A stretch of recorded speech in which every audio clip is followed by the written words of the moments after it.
গতকালকার একটি করুণ ইতিহাস, একটা করুণ নিষ্ঠুর কাহিনী বাংলাদেশের ইতিহাসে আবার লেখনী হয়ে থাকবে যুগ যুগ ধরে। আমার সন্তান আসিয়া এই নিষ্ঠুর পৃথিবী থেকে কয়েকজন জালেম অমানুষের হাতে নির্যাতিত হয়ে পৃথিবী থেকে বিদায় নিয়েছেন।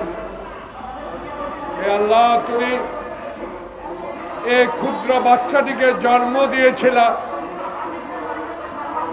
80 থেকে 100 বছর বাঁচবে, পৃথিবী দেখবে, পৃথিবীর ইতিহাস দেখবে,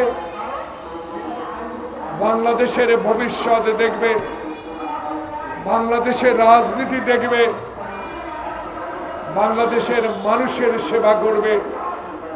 আল্লাহ পাক ওই নিষ্ঠুর এই অজাতের নির্মম অত্যাচারে চিরদিনের জন্য বিদায় হয়ে গেল এবং এই সরকারকে অনতিবিলম্বে বিচারের আওতায় এনে দৃষ্টান্তমূলক শাস্তি প্রদানের দাবি জানাচ্ছে। আজকে বিষয় ক্ষুদ্র নয়, আজকে বিষয়ে জাহাঙ্গীর আলম যে বিষয়টি উপস্থাপন করেছেন সেই বিষয়টি অত্যন্ত গুরুত্বপূর্ণ। আর এই মুহূর্তে যখন 18 কোটি মানুষের সরকার, বৈষম্য বিরোধী ছাত্র তারেক রহমানের নির্দেশিত 20 বছরের আন্দোলনের অর্জিত সরকারের বিরুদ্ধে এখনো আপনারা এই মুধি এখনো ষড়যন্ত্র করে যাচ্ছেন। এই ষড়যন্ত্র কিন্তু আমরা বহু সহ্য করেছি। এই 72 বছর বয়সে এখনো শক্ত হাতে উত্তর দিতে চাই এমন শক্তি আপনার কাছে নাই।